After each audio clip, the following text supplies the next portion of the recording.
سفاح الشواذ خطط للتخلص من 75 رجلا من الشواذ، وجهز قائمة مكونة من 75 خانة. كان يتلذذ وهو يقوم بإنهاء حياتهم، ويشعر بالفخر والسعادة كلما قام بالتخلص منهم، وكان يحب وضع بصمته الخاصة بكل ضحية. عن السفاح رجب عبد القادر متصيد المثليين. كيف بدأت القصة؟ في أحد الأيام بعد الظهر في أحد عمائر منطقة الزوايدة التي تقع داخل محافظة الإسكندرية، خرج رجل اسمه رجب من إحدى الشقق بالدور الأول، وكان مستعجلا ويحمل في يده كيس قمامة أسود كبير مليان.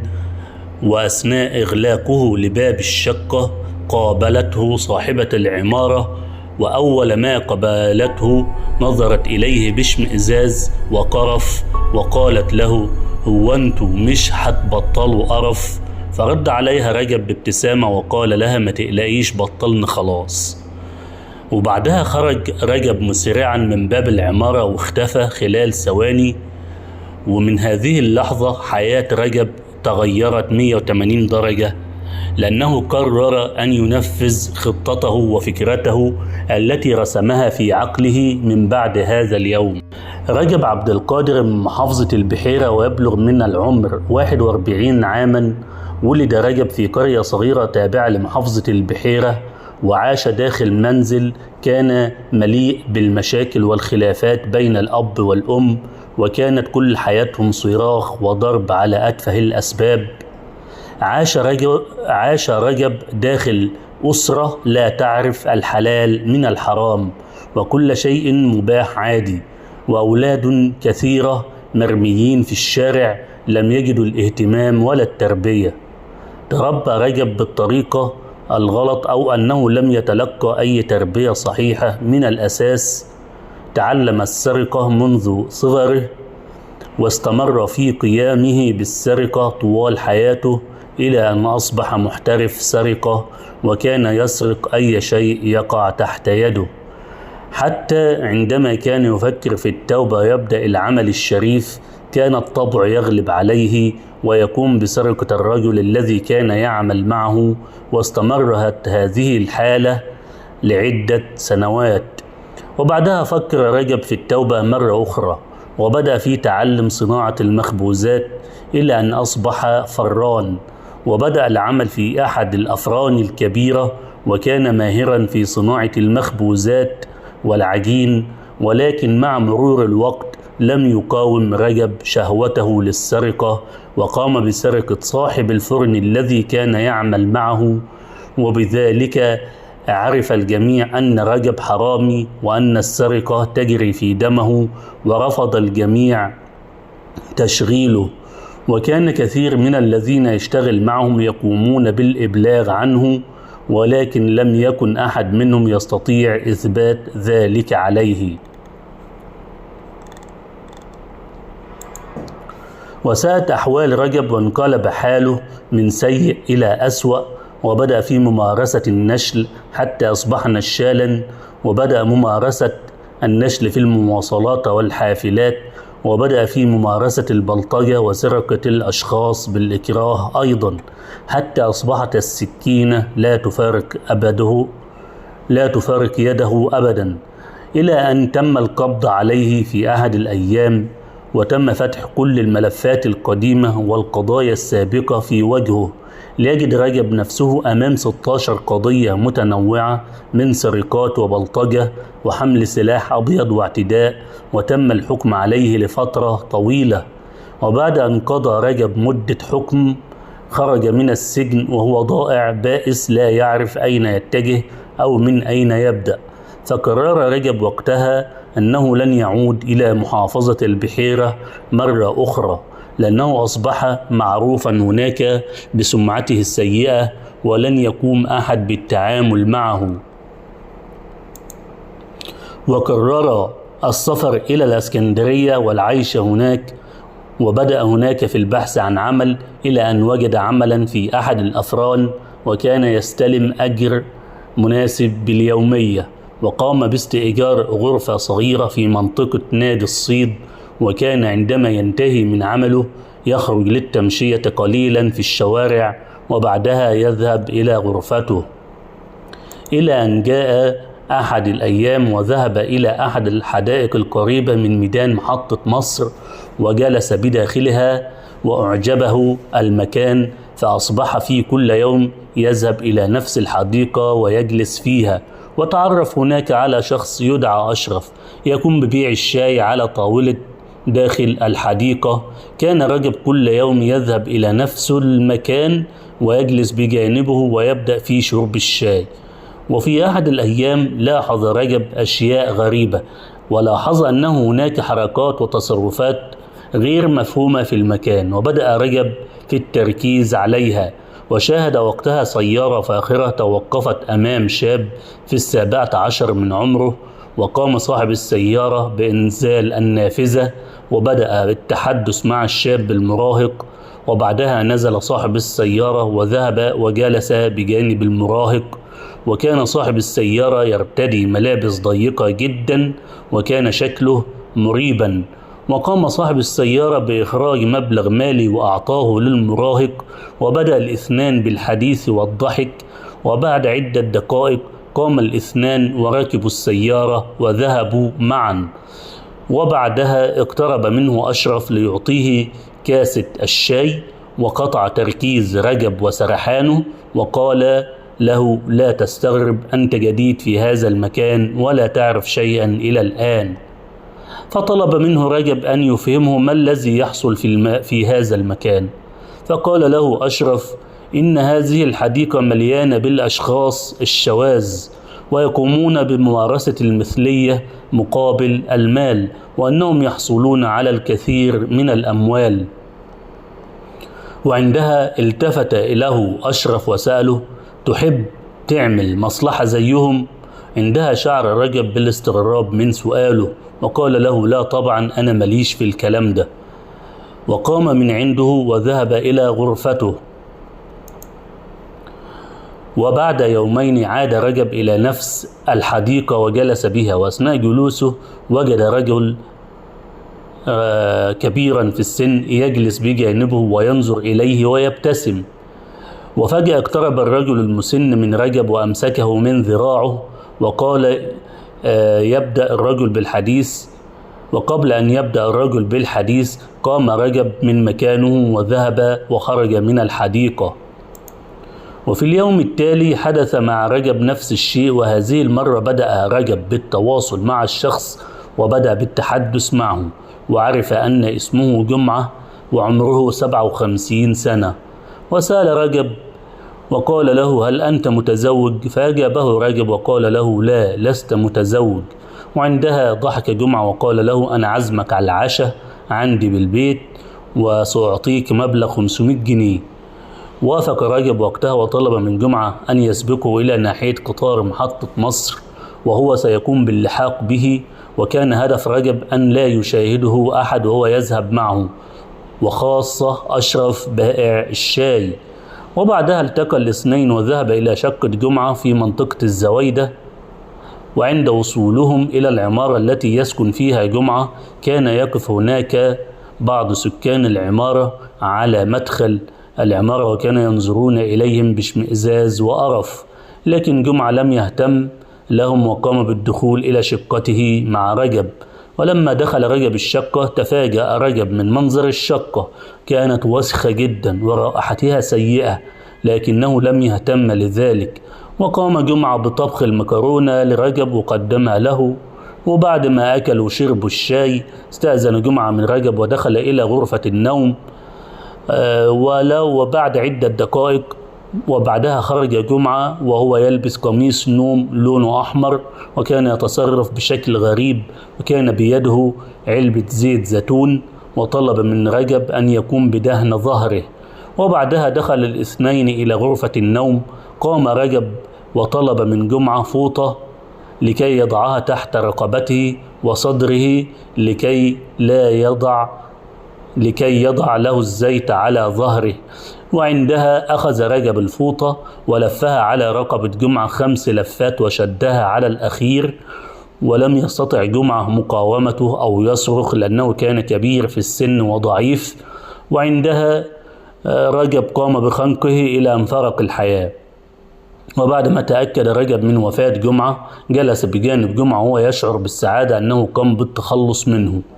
وعندها تذكر رجب كيف تحول وهو بداخل السجن من شخص عادي إلى شخص شاذ على يد المساجين، ولكنه لم يكن يريد أن يعرف أحد بذلك.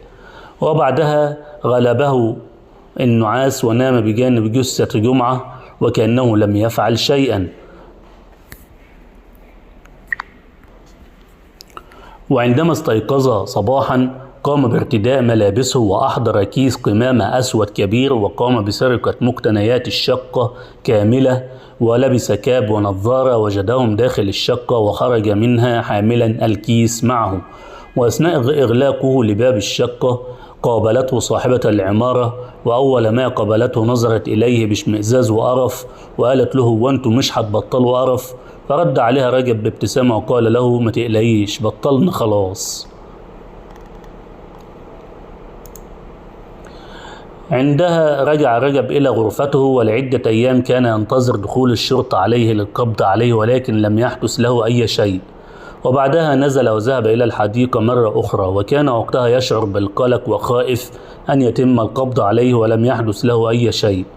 وأخذه الفضول إلى الذهاب إلى العمارة التي يسكن فيها جمعة، وعندما سأل عنه عرف أنه مات طبيعي وأن عائلته قامت بدفنه. وعرف وقتها أن عائلته قامت بالتستر عليه ودفنته عادي، لأن الموتة التي مات بها كانت فضيحة له. وعندها عاد رجب وهو عازم أمره على إكمال هذا الطريق، وأن يقوم باصطياد أي رجل شاذ يقع تحت يده ويتخلص منه. وكان يشعر وقتها بالسعادة والفخر، لأنه كان يرى من وجهة نظره أن أمثال هؤلاء الأشخاص لا يستحقون الحياة.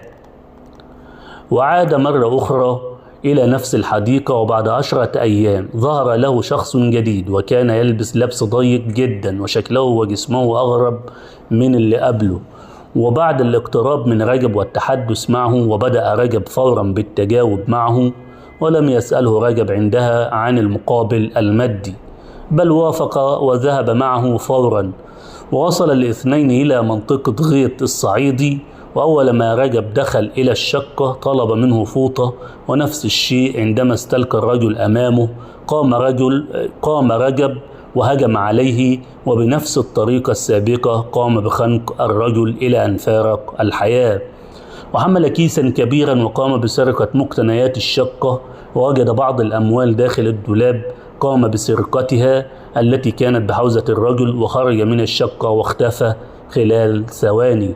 ونفس الشيء هذه المرة توقع دخول الشرطة عليه، لكن لم يحدث له شيء.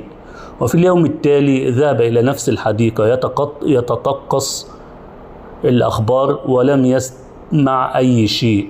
وعندها قرر الذهاب إلى بيت الشخص، واكتشف أن عائلته عرفت بوفاته وأنه سيقام العزاء بالليل، فجلس عند بيته إلى أن بدأ العزاء. فقام رجب بواجب العزاء ورجع إلى غرفته وهو فخور بنفسه، وشاف أنه بطل ويقوم بتنظيف المجتمع منهم.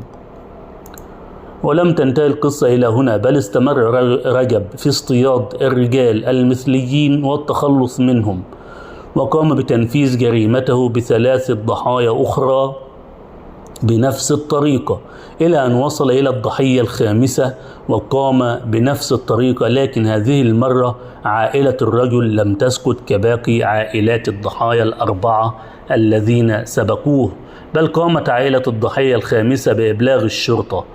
وعندها قام رجال الشرطة بالتحرك وجمعت جميع المعلومات عن الضحية ال5، والتي كان يدعى حامد، ويبلغ من العمر 62 عاما، وكان موظفا في كلية الزراعة. وكان في أحد الأيام شم الجيران ريحة سيئة جدا تخرج من شقة حامد، فقاموا بإبلاغ الشرطة، واكتشف رجال الأمن أن الرجل كان مقتولا وهو نائم على سريره، وحول رقبته ملفوف فوطة، وكان يلبس قميص نوم، وجسمه في حالة تحلل وتعفن شديد.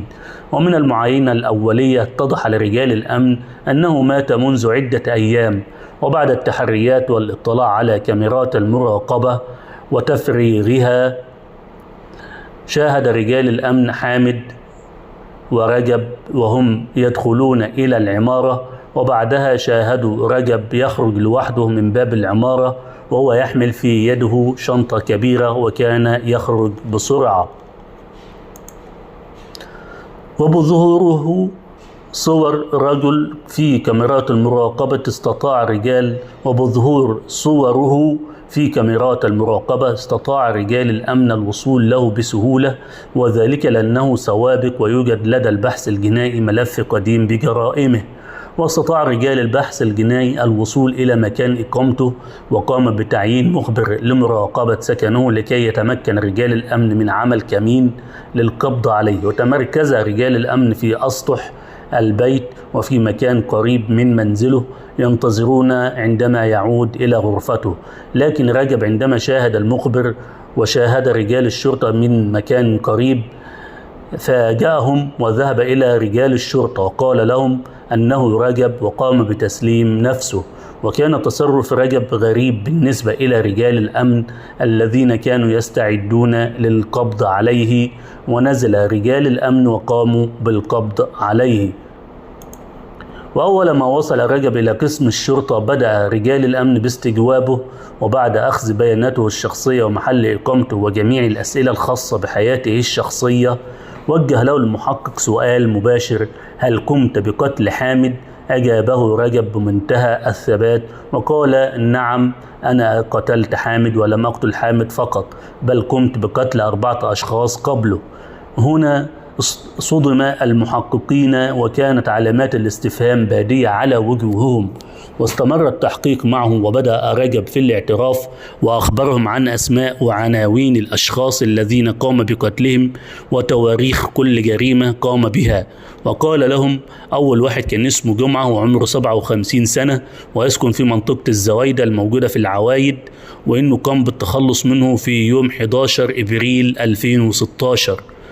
والتاني واحد كان اسمه عبد المنعم ويعمل وناش وعمره 64 سنة ويسكن في غيط الصعيدي، وقام بالتخلص منه في 21 إبريل 2016. وثالث واحد اسمه سليمان وعمره 60 سنة ويسكن في العجمي، وقام بالتخلص منه في 2 مايو 2016. ورابع واحد كان اسمه جمال وعمره 60 سنة ويسكن في زاوية عبد القادر، وقاموا بالتخلص منه في يوم 21 مايو 2016. وخامس واحد والأخير كان اسمه حامد وعمره 62 سنة وقاموا بالتخلص منه في يوم 24 مايو 2016. وقال أثناء الاعتراف أنه كان يعلم أن نهايته ستكون على يد الشخص الأخير المدعو حامد، لأنه كان يبدو كشخص محترم ويملك الكثير من الأقارب والمعارف والأصحاب، وكان متأكد أنهم لن يصمتوا على موته. ومع ذلك وافق على الذهاب معه لأنه لم يستطيع مقاومة رغبته في ممارسة الشذوذ والقتل. واعترف أيضا أنه قام بسرقة الكثير من الهواتف المحمولة والريسيفرات والملابس والشنط والأموال والكثير من المقتنيات من الضحايا ال5. وبعد أن اعترف بجميع ضحاياه وعناوينهم، عاد واسترسل في كلامه وهو في حالة فخر وسعادة أنه قام بالتخلص منهم، لأنه كان يرى من وجهة نظره أن هؤلاء الأشخاص لا يستحقون الحياة، لأنهم وباء وسط المجتمع ويجب التخلص منهم. وهذا ما قاله حرفيا خلال التحقيقات. واعترف أيضا أنه كان يشعر بمتعة كبيرة وهو يقوم بخنقهم وإزهاق أرواحهم بين يديه. وقال أيضا أنه كان يشم رائحة الموت داخل الفوطة التي كان يقوم بخنقهم بها. وعندما سأله المحققين من أين أتيت بفكرة القتل بهذه الطريقة، قال له أنه أتى بطريقة القتل هذه من فيلم لعادل إمام، لكنه قام باستخدام الفوطة بدل استخدام الحزام في الخنق، وأنه كان يتركها على رقبة الضحية كعلامة له كقاتل متسلسل يتركها في جميع ضحاياه، لأنه كان يفتخر بهذا العمل. واعترف أيضا أنه قام بعمل قائمة مكونة من 75 اسم، وكتب بداخلها 5 أسماء من الذين قتلهم، وكان يتمنى أن يقوم بملء جميع الخانات 75، وبعدها كان ينوي القيام بتسليم نفسه. وقال أن القتل كان شيئا يجب القيام به منذ صغره، واعترف أنه كان يقوم بقتل القطط وهو صغير وكان يشعر بالسعادة وقتها.